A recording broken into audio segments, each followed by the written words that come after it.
আসসালামু আলাইকুম, কেমন আছেন সবাই? আশা করি খুব ভালো আছেন। ফিরে এলাম আপনাদের মাঝে নতুন আরেকটি মজার রেসিপি নিয়ে।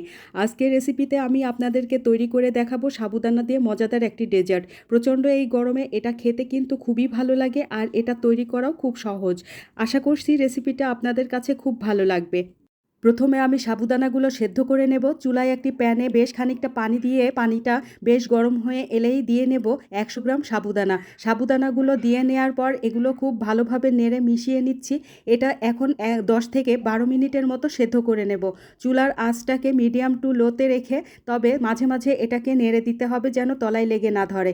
সাবুদানাগুলো ততক্ষণে সেদ্ধ করতে হবে যতক্ষণ না এটার কালারটা পুরোপুরি চেঞ্জ হয়ে ট্রান্সপারেন্ট হয়ে যায়। এই তো সাবুদানাগুলো সেদ্ধ হয়ে গিয়েছে। আমি দেখিয়ে দিচ্ছি, দেখে নিশ্চয়ই বুঝতে পারছেন। এখন এটাকে চুলা থেকে নামিয়ে একটি স্ট্রেনারে ঢেলে নর্মাল রুম টেম্পারেচারে থাকা পানি দিয়ে ভালোভাবে ধুয়ে নেব। এতে সাবুদানাগুলো স্টিকি হয়ে যাবে না। সাবুদানার পানিটা ঝরতে রেখে এখানে চুলায় আমি আবার একটি প্যান বসিয়ে দিয়ে নিচ্ছি তরল দুধ 2.5 কাপ। এর সাথে আমি দিয়ে নিচ্ছি 1/4 কাপ গুঁড়া দুধ। দুধটা দিয়ে একটু নেড়ে মিশিয়ে নিচ্ছি। গুঁড়া দুধটা দিলে এটা খেতে যেমন মজা হয়, দুধটাও খুব তাড়াতাড়ি ঘন হয়ে যাবে। এখন এর সাথে দিয়ে নিচ্ছি 1/4 কাপ চিনি। মিষ্টিটা আপনারা আপনাদের পছন্দ মতো বাড়িয়ে বা কমিয়ে দিতে পারবেন। যেহেতু এটাতে বিভিন্ন রকম ফল ব্যবহার করা হবে, তাই চিনির পরিমাণটা একটু কম রেখেছি। সব কিছু খুব ভালো করে মিশিয়ে নিয়ে দুধটাকে অল্প কিছুক্ষণ জাল করে নিচ্ছি। যখন দুধে ভালোভাবে বলক চলে এসেছে এ পর্যায়ে এখানে একটা বাটিতে 1/2 কাপ তরল দুধ নিয়েছি। এর সাথে দিয়ে দিচ্ছি 2 টেবিল চামচ কাস্টার্ড পাউডার। কাস্টার্ড পাউডারটা রুম টেম্পারেচারে থাকা বা হালকা গরম দুধের সাথে মিশিয়ে নেবেন। একদম গরম দুধে মেশালে কাস্টার্ড পাউডার দলা বেঁধে যাবে, তখন মেশানো যাবে না।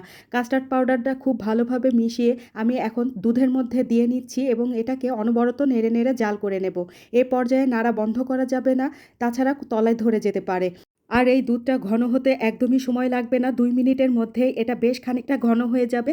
আমি এটাকে খুব বেশি ঘন করব না, কারণ এটা ঠান্ডা হয়ে যাওয়ার পর আরেকটু ঘন হয়ে আসবে। 2 থেকে 3 মিনিট জাল করে নিলেই কাস্টার্ডের এই মিশ্রণটা রেডি হয়ে যাবে।